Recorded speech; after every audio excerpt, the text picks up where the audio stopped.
Hello बच्चों, आज का क्लास है रेशनल नंबर का। क्लास 8 का फर्स्ट चैप्टर जो रेशनल नंबर है बहुत इंपॉर्टेंट है, अभी के लिए नहीं आगे के लिए भी है, ठीक है ना।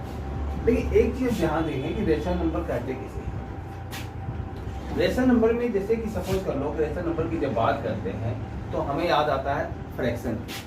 फ्रैक्शन और रेशनल नंबर में डिफरेंस क्या है सबसे पहले, ठीक है। तब हमें इसकी आपकी जो प्रॉपर्टी है रेशनल नंबर की वो प्रॉपर्टी पढ़ेंगे हम लोग। लेकिन देखते हैं पहले कि फ्रैक्शन और रेशनल नंबर में क्या डिफरेंस है। जहां फ्रैक्शन की बात करते हैं तो फ्रैक्शन में आपका एक ऊपर में न्यूमरेटर होता है और नीचे डिनोमिनेटर होता है, ठीक है। वहीं पर रेशनल नंबर की जब बात करते हैं, ठीक है, रेशनल नंबर की बात करेंगे तो वहां पर भी आपका एक न्यूमरेटर होता है और दूसरा डिनोमिनेटर होता है। तो रेशनल नंबर में भी यही और फ्रैक्शन में भी यही, तो दोनों का डिफरेंस क्या। फिर हम फ्रैक्शन का अलग चैप्टर क्यों, रेशनल नंबर का अलग चैप्टर क्यों पढ़ते हैं इसके पीछे रीजन है। जहां तक न्यूमरेटर और डिनोमिनेटर में देखते हैं कि हमारा जो न्यूमरेटर और डिनोमिनेटर जो होता है वह तो नेचुरल नंबर होता है या और एंड और होल नंबर, ठीक है। जहां न्यूमरेटर और डिनोमिनेटर दोनों के दोनों क्या होते हैं, नेचुरल नंबर होता है या होल नंबर। नेचुरल मतलब क्या हो गया, प्राकृत संख्या, मतलब 1 2 3 4 5 6 7। होल नंबर क्या हो गया आपका पूर्ण संख्या, मतलब 0 1 2 3 4 5। वहीं पर आपका न्यूमरेटर और डिनोमिनेटर जो आपका रेशनल नंबर में आता है ये होता है इंटीजर्स। और इंटीजर्स में सारे आ जाते हैं, नेचुरल भी आ जाते हैं, होल भी आ जाते हैं, ठीक है। तो इंटीजर्स होते हैं। इंटीजर में क्या होता है, माइनस का भी है प्लस का भी है, ठीक है ना। लेकिन फ्रैक्शन में ओनली आपका पॉजिटिव, नेगेटिव का कोई रोल नहीं है। समझ में आया। नेगेटिव का यहाँ पर कोई पोजीशन नहीं है, स्थान नहीं है, जगह नहीं है, रहने की कोई जगह नहीं है। लेकिन आपका रेशनल नंबर में नेगेटिव पॉजिटिव सब रहता है, ठीक है ना। इसीलिए इन दोनों को अलग कर दिया गया है। क्लियर। यहाँ पर जहाँ पर न्यूमरिक फ्रैक्शन में भी हम लोग ये बात करेंगे और रेशनल नंबर में बात करेंगे। तो फ्रैक्शन के बात हम लोग हटा देते हैं क्योंकि हमें हमारा टॉपिक है रेशनल नंबर की बात है। तो रेशनल नंबर को जहाँ हम लोग सपोज कर लो कि P/Q के फॉर्म में लिखते हैं, P/Q के फॉर्म में लिखते हैं और लिखते हैं कि Q not equal to 0। Q की वैल्यू 0 नहीं होनी चाहिए। अगर 0 हो जाएगा तो क्या होगा, नॉट डिफाइंड। तो हम लोग उसको डिफाइन नहीं कर सकते क्योंकि 0 का टेबल ही नहीं होता है और 0 टेबल नहीं होगा तो फिर और आगे गाड़ी पड़ेगी नहीं। तो Q नॉट आपका इक्वल टू 0। लेकिन इसके साथ साथ में क्या कहता है, P and Q are co-prime. Co-primes पता क्या है, को-प्राइम्स नंबर किसको कहते हैं, जिसका को-प्राइम्स में आप ये बोल सकते हो कि इन दोनों का जो HCF है ओनली 1 है, उसके इसके अलावा कुछ नहीं है। तो P/Q/R को-प्राइम्स का मतलब ये होता है कि आपके जो दो नंबर आप लोगे उसका HCF कितना होना चाहिए, 1, ठीक है। अगर कुछ ऐसा नंबर है तो आप क्या करोगे, उसको सिंपलेस्ट फॉर्म में लाओगे, छोटा करोगे, ठीक है ना। और तब तक करना है जब तक कि दोनों के में आपका कोई कॉमन आपका रह न जाए, मतलब आपको कॉमन ओनली 1 होनी चाहिए, ठीक है। तो ये था आपका रेशनल नंबर की बात, यहाँ से स्टार्ट किए। और इसमें रेशनल नंबर में आप एग्जांपल देख लो इसका। अगर इसका एग्जांपल देखनी है तो आपका 5/6 है, -2/3 है, 1/-5 है, 0/2 है, ठीक है। और उसके बाद आपका 8 हो गया, -3 हो गया, जो भी आप ले सकते हो। इसमें फ्रैक्शन के साथ साथ ये भी लिख सकते हो। अब ये जो आपका जो डिजिट दिया मैंने -3 इंटीजर के फॉर्म में, 8 हमारा हो नेचुरल नंबर होल नंबर बोलो, ठीक है ना। लेकिन इसके नीचे में आप बोलोगे Q नहीं है, Q है, इसके नीचे 1 छिपा हुआ है, 1 छिपाना चाहिए। 1 जब छिपा है तो P/Q के फॉर्म में आ गया, ये भी रेशनल नंबर है, ठीक है। तो फिर जब भी हम बताएंगे कि अगर मान लो कि अगर 3 क्या आपका रेशनल नंबर है, यस है, ठीक है। -5 रेशनल नंबर है, ठीक है। तो जितनी भी आप देखा, हाँ, लेकिन इसमें अगर कोई किसी भी नंबर के अगर नीचे में 0 आ गया तो ये हो गया नॉट डिफाइंड। इसकी हम लोग डिफिनेशन नहीं कर सकते हैं, नॉट डिफाइंड, इसको हम लोग डिफाइन नहीं कर सकते। 5/6 0 सॉरी 5/0। तो जब 5/0 आएगा तो इसको डिफाइन होगा नहीं, इसीलिए आपका बिल्कुल इसका कोई वैल्यू नहीं है। रेशनल नंबर के स्टार्टिंग में यही आपका है, ठीक है ना, आपके एग्जांपल बता दिए। इसके बाद इसमें जो हमारे जो रूल है आपका कॉम्यूटेटिव है, आपका एसोसिएटिव है, उसके बाद डिस्ट्रीब्यूटिव है। 3 रूल के साथ साथ में कुछ और हम लोग पढ़ेंगे जो हमारा इस चैप्टर का है आपका हिस्सा बनेगा, ठीक है ना। और इस चैप्टर में यही है, चलते हैं 1 बाय 1 करके हम लोग देखते हैं इसके जो रूल का रेशनल नंबर के जो रूल है उसको देखते हैं, ठीक है। चलिए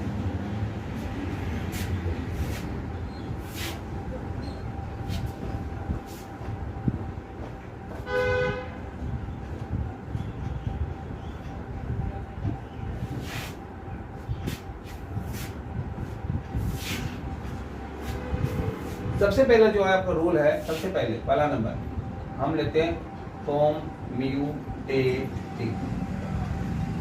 ठीक है। कॉम्यूटेटिव को हम लोग बोल सकते हैं आपका क्रम विनिमय, क्रम विनिमय, ठीक है। क्रम विनिमय को आप बोल सकते हैं हम लोग कॉम्यूटेटिव लोग। जिस तरह से हमने देखा इंटीजर में उस तरह रेशनल नंबर में भी है, ठीक है ना। इसमें रूल क्या बताता है, कॉम्यूटेटिव में हमेशा ही प्लस और मल्टीप्लाई का ही रोल है, कहीं भी माइनस का या सब्ट्रैक्शन का या डिवीजन का रोल बिल्कुल नहीं है, ठीक है ना। उसको यहाँ पर आपका रोल बिल्कुल नहीं है। और प्लस और मल्टीप्लाई का सिर्फ ना आपका कॉम्यूटेटिव में बल्कि एसोसिएटिव में भी आपका है, सहचर्य नियम में भी है। तो क्रम विनिमय नियम में आप देख सकते हो आपका कॉम्यूटेटिव लॉ में, तो पहला आपका एग्जाम्पल दे रहा हूँ, जैसे 5/7 मल्टीप्लाई माइनस प्लस का ले लो पहले, है ना, प्लस कर लेते हैं 2/8 ले लिया, ठीक है, इज इक्वल टू -2/8 प्लस का 5/6, दोनों सेम वैल्यू है, ठीक है। इसको इसके साथ प्लस करो या इसको इसके साथ प्लस करो, वैल्यू दोनों सेम है, जब भी तो ये कॉम्यूटेटिव है। सेम टू सेम आपका मल्टीप्लाई में करते हैं 2/में आपका 3 मल्टीप्लाई यहाँ पर आप माइनस ले सकते हो, और 1/4 equal to 1/4 multiply -2/3, same to same इसमें भी है मल्टीप्लाई में। तो मल्टीप्लाई में भी आपका है, तो कॉम्यूटेटिव लॉ में जो आपको बताना चाहता है कि प्लस और मल्टीप्लाई में ही होता है ये आप कॉम्यूटेटिव लॉ, तो आपने देखा इस तरह से। कभी कभी आपका प्रॉपर्टी पूछ देता है, एग्जांपल दे करके आपका प्रॉपर्टी पूछेगा, जब आप देखोगे यहाँ पर जो वैल्यू लिखी हुई है सेम टू सेम यहाँ लिखी हुई है, साइन के साथ सिर्फ आपका प्लेस चेंज हुआ है, तो आप क्या बोलोगे, कॉम्यूटेटिव लॉ। यहाँ भी ऑप्शन देखोगे कि सेम वैल्यू लिखी हुई है, ठीक है ना, और यहाँ पर साइन आपका जब सेम है मल्टीप्लाई है, तो यहाँ भी क्या बोलोगे आप, कॉम्यूटेटिव लॉ, ठीक है। तो ये दोनों कॉम्यूटेटिव लॉ में आ जाता है। दूसरा जो आता है आपका एसोसिएटिव, ठीक है ना, सहचर्य नियम में, इसमें जहां आपका 2 आपका टर्म्स आए थे, यहाँ पर 3 टर्म्स आ जाएंगे एसोसिएटिव में। जैसे कि सपोज कर लो कि अगर मैं रूल बताता हूँ, तो रूल में आपका है कि a + b + c यूं दिया इक्वल टू a + b, अब इसको ब्रेक कर लो प्लस c कर दो, same to same a × b × c है, तो a × b और मल्टीप्लाई c, ये तो फॉर्मूले हैं, ठीक है ना। यहाँ भी आप फॉर्मूला दे सकते थे, है ना, क्या दे सकते थे, a + b = b + a और a × b = b × a, ठीक है। यहाँ मैंने रूल लिख दिया है, इसके अनुसार आप एग्जाम्पल लिख सकते हो, ठीक है। एग्जाम्पल में देते हैं हमारा क्या, जैसे कि आपका 1/6 मल्टीप्लाई 5/6 मल्टीप्लाई -2/3, ठीक है, इक्वल टू अब 1/6 मल्टीप्लाई 5/6 इसको ले लो मल्टीप्लाई -2/3, जहां मैंने मल्टीप्लाई के लिया वैसे ही प्लस का भी आप ले सकते हो, यहाँ प्लस कर दो 2/3 प्लस में आपका 1/5 प्लस -1/6 ले लिया मैंने, ठीक है, इक्वल टू 2/3 प्लस 1/5 ये ब्रैकेट में प्लस में 1/6। तो एसोसिएटिव प्रॉपर्टी भी आपका यही है, एसोसिएटिव जो लॉ है वो भी आपका है और कम्यूटेटिव लॉ है। तो रेशनल नंबर में आप देख रहे हो कि आपको इसको देख करके समझना पड़ेगा कि हमारा ये कौन सा लॉ है। तो एक क्वेश्चन तो आपका ऐसे ही पूछता है, चाहे वो आपका MCQ के फॉर्म में रहे जैसे भी है, तो आपसे ये पूछता है कि इसमें कौन सा लॉ है, आपको आइडेंटिफाई करना पड़ेगा, समझना पड़ेगा कि कौन सा है। ठीक है, चलिए आते हैं। तो आपने समझ में आपको आ गया कम्यूटेटिव लॉ और एसोसिएटिव। अब बचा क्या, डिस्ट्रीब्यूटिव। डिस्ट्रीब्यूटिव लॉ में आप देखेंगे और इसके बेस पर क्वेश्चन भी बनते हैं डिस्ट्रीब्यूटिव लॉ। चलते हैं, आपको बताता हूँ डिस्ट्रीब्यूटिव लॉ। ठीक है, डिस्ट्रीब्यूटिव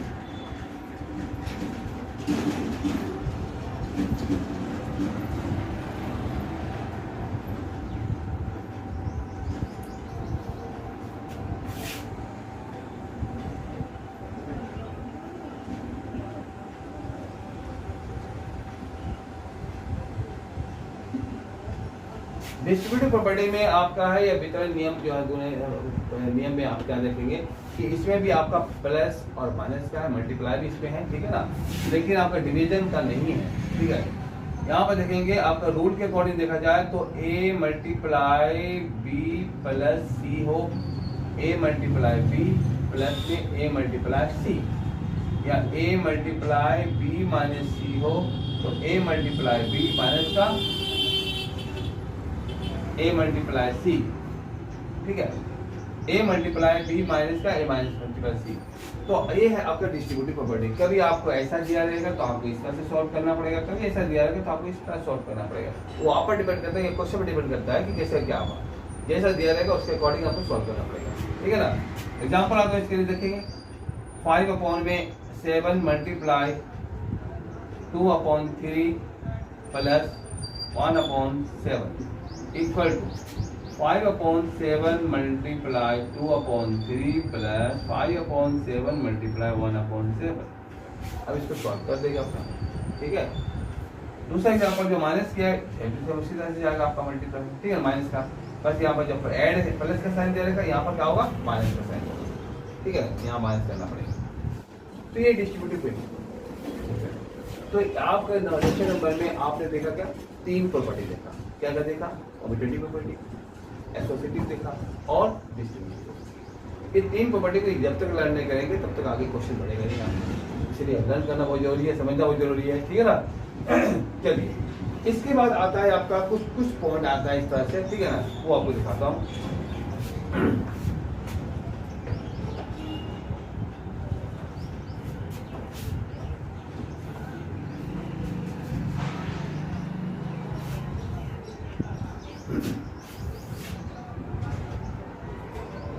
पहला नंबर आता है आपका मल्टीप्लिकेटिव इनवर्स। मल्टीप्लिकेटिव इनवर्स आता है।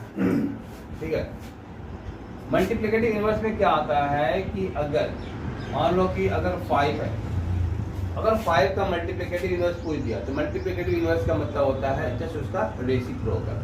ठीक है ना, इट मींस रेसिप्रोकल। ठीक है, लेकिन यहाँ पर एक ही बात मैं बताता हूँ कि मल्टीप्लिकेटिव इनवर्स के मतलब रेसिप्रोकल होता ही है, लेकिन आपका जैसे 5 है तो इसको आपका मल्टीप्लाई 1/5, ताकि ये 5 और 5 कटने के बाद आपको आंसर कितना आ जाए 1। तो मल्टीप्लिकेटिव इनवर्स में क्या होता है कि जो नंबर दिया होता है उस नंबर का मल्टीप्ल इनवर्स रेसिप्रोकल करने के बाद जब उसका आपका कटिंग होता है तो उसका आंसर कितना चाहिए 1 के अलावा कुछ नहीं। जैसे एग्जांपल देखो, अगर मैंने मल्टीप्लिकेटिव इनवर्स बताया 2/3 माइनस का, ठीक है, -2/3, इसका मल्टीप्लिकेटिव इनवर्स होगा क्या? अगर आपसे पूछेगा मल्टीप्लिकेटिव इनवर्स ऑफ इतना इक्वल टू, तो क्या लिखोगे 3/-2, 3/-2। अब जब इसको आप देखोगे जब मल्टीप्लाई के फॉर्मूला और -2/3 है ना, और 3/-2, तो ये इससे जाएगा, ये इससे जाएगा, तो आपका आंसर कितना आएगा 1।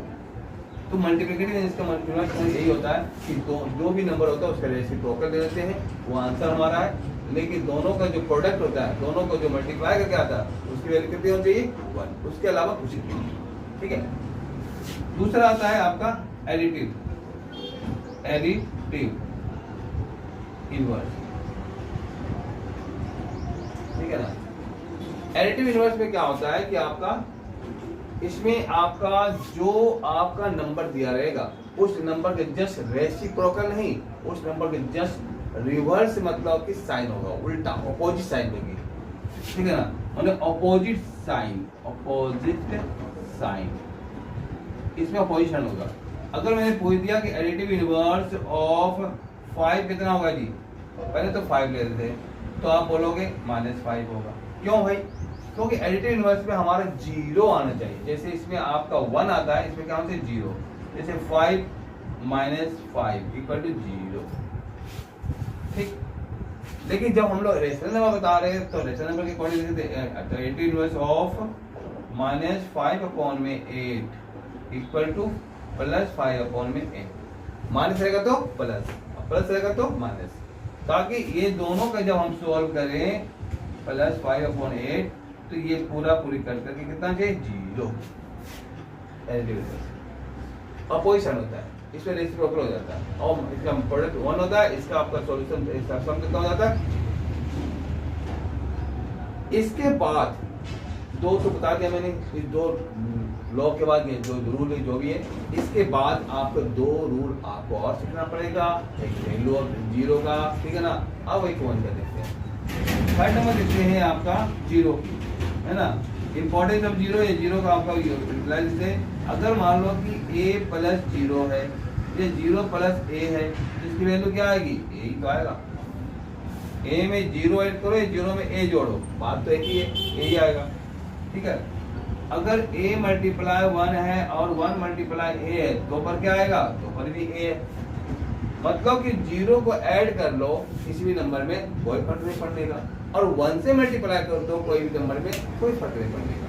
तो इस तरह से देखते हैं हम, क्या देखते हैं कि आपको दोनों में 0 को भी मतलब कि ऐड कर दिया गया तो पर वैल्यू सेम आई, और 1 से मल्टीप्लाई किया तो पर वैल्यू सेम आई। तो ये रूल ये भी है, ठीक है। आपको मल्टीप्लिकेटिव इनवर्स, एडिटिव इनवर्स, आपका मतलब कि जो मैंने डिस्ट्रीब्यूटिव लॉ जो बताया, इस सारे नियम को जब बढ़िया से रखेंगे तब रेशनल नंबर का क्वेश्चन आपके हाथ में होगा, आपकी मुट्ठी में होगा, कोई कुछ से छूटेगा ही नहीं, फटाफट करके बना लोगे तो पिट के मार के, ठीक है। चलिए अब इसके आते कुछ क्वेश्चन, क्योंकि क्वेश्चन बहुत जरूरी है। मैंने फॉर्मूला बता दिया, रूल बता दिया, अब आगे क्वेश्चन। क्वेश्चन नंबर 1 पे आ देखते हैं। क्वेश्चन नंबर 1 पे सबसे पहले एक क्वेश्चन आ जाता 5/7 × 3/8 माइनस 3/8 × 2/7। सिंपल क्वेश्चन ले रहे, ज्यादा नहीं लिया हमने, है ना। अब करना कि सोचना कैसे सॉल्व करना है। बहुत बच्चे तो यहाँ पे इसे लेके ये करेंगे और इसका एल्सियम लेकर इससे सॉल्व करेंगे। लेकिन एक चीज यहाँ पर देखना पड़ेगा, जब भी ऐसा क्वेश्चन आपके पास आए तो ध्यान देने वाली बात है कि हमारे पास 2 ग्रुप तो है, पीछे मल्टीप्लाई है, क्या इन 2 ग्रुपों में कोई ऐसा रेशनल नंबर है जो कि आपका मैच कर रहा सेम है, तो आप बोलोगे यस 3/8, 3/8, ठीक है ना। 3/8 को बाहर निकाल लो, 3/8 को बाहर निकाल दिया। अब इसमें ग्रुप में क्या बचेगा 5/7, इसमें क्या बचेगा 2/7, और 3/8 मल्टीप्लाई आपका एल्सियम 7 आता है, 5 × 2 = 3 आता है। अब 3 से ना तो ये कटेगा ना ये कट रहा, तो 3 से जगह 9 और 8 7 जा 56, 3 से 9 और 8 7 जा 56, तो ये आपका आंसर है। तो डिस्ट्रीब्यूटिव लॉ में आपको ध्यान देना होगा कि मतलब कि आप जब भी आप ऐसा क्वेश्चन आप सामने आपके आए तो ये ध्यान देना कि जब 2 ग्रुप बनाओ तो 2 ग्रुप में क्या मिल रहे हैं, जो मिल रहे हैं उसको बाहर निकालो और उसके बाद सॉल्व करो। बहुत ही इजी तरीके से आपको सॉल्व हो जाएगा, मतलब कि आपको फटाफट बना लोगे, मिनट के अंदर ही बना लोगे, ठीक है ना। चलिए ऐसे ही क्वेश्चन में थोड़ा सा और लंबा करते हैं, जो आपकी बुक का है। ये क्वेश्चन आपका एग्जाम्पल से है, ठीक है। एग्जाम्पल नहीं, एग्जाम्पल से है, स्टार्टिंग एग्जाम्पल से क्वेश्चन है। अब देखो मैंने जैसे बताया कि आपको मल्टीप्लाई रहेगा तो ग्रुप बनाओ, एक ग्रुप ये बना, एक ग्रुप ये बना। ये मल्टीप्लाई नहीं है, ये ऑलरेडी मल्टीप्लाई किया हुआ है, इसको उस ग्रुप को बाहर निकाल देंगे। तो 3/2/5 मल्टीप्लाई -3/7 इसको ब्रैकेट रखो, और तब इसको -3/7 मल्टीप्लाई 3/5, और ये सबसे अलग रहेगा। अब यहाँ पर सबसे पहले साइन देखेंगे, प्लस माइनस होता है -2/5 मल्टीप्लाई 3/7 -3/7 मल्टीप्लाई 3/5 -1/14। अब 3/7 दोनों में मैच हो रहा है, तो 3/7 बाहर निकाल लो, मल्टीप्लाई यहाँ पर क्या मिलेगा -2/5 और माइनस का 3/5।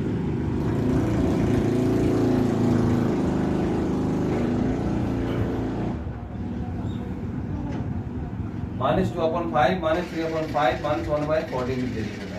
इसका 3/7 डालो, मल्टीप्लाई आपका आएगा 5 का 5 होगा -2 -3 -1/14, 3/7 मल्टीप्लाई 3 2 5 -5 और 5 हो गया 30 गया -5।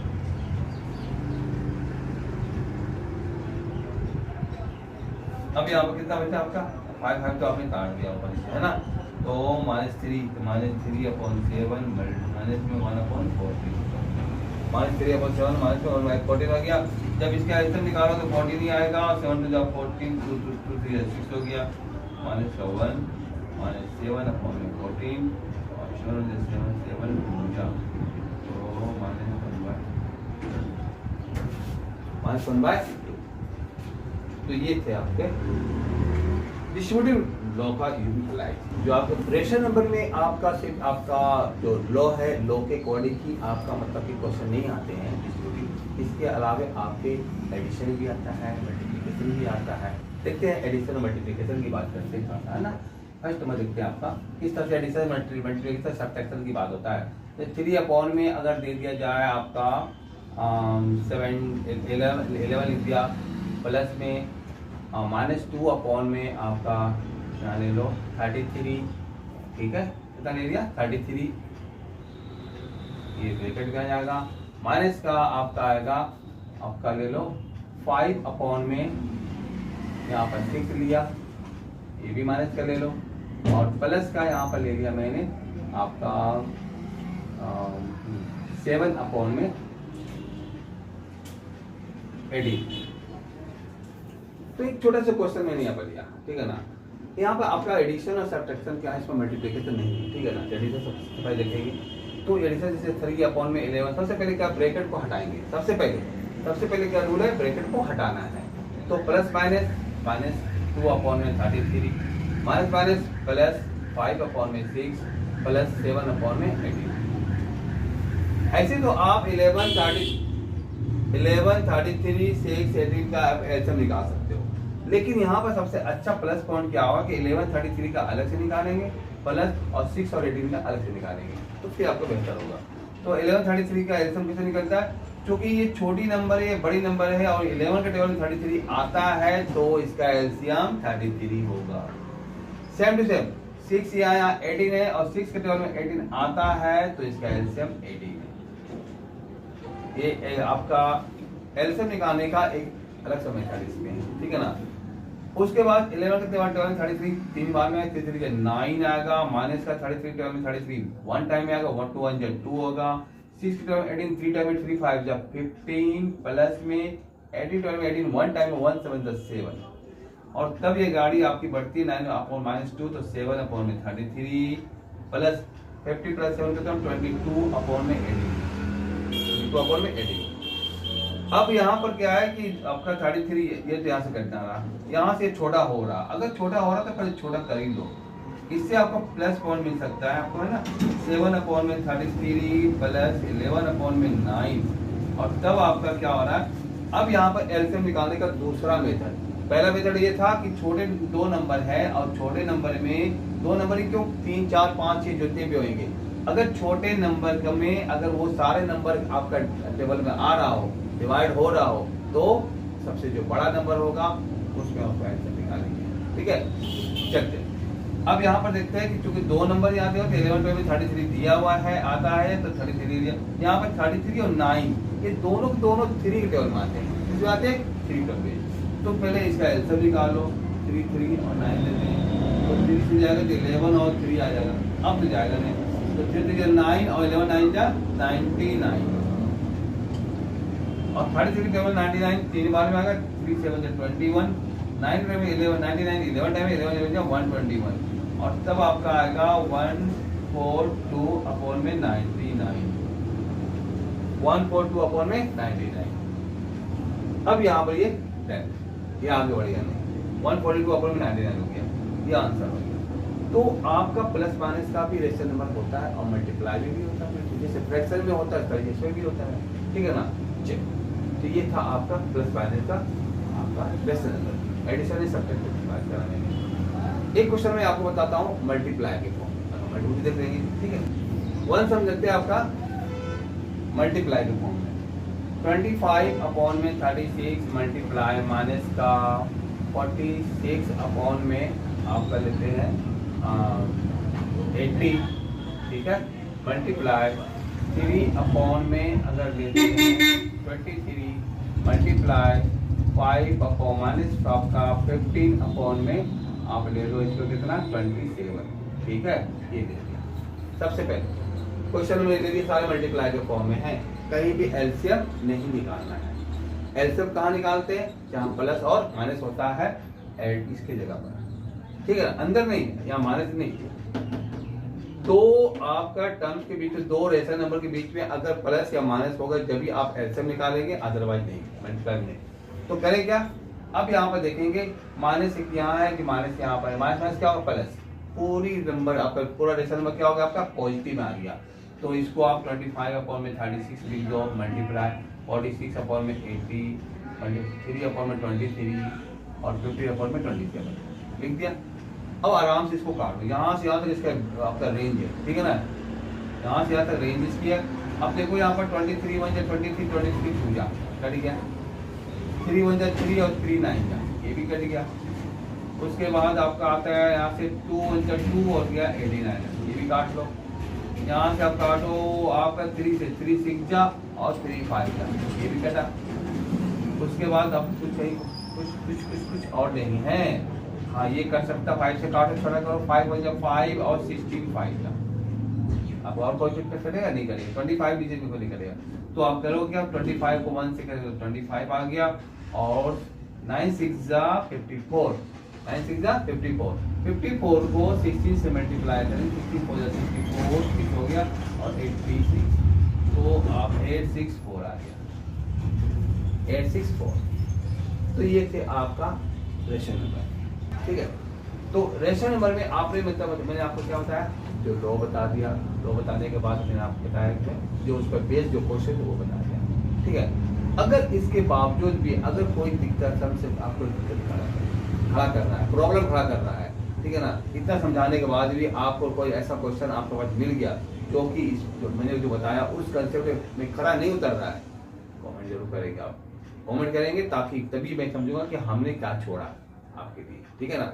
तो ये इसका हम जरूर कमेंट करेंगे। तब तक के लिए थैंक यू।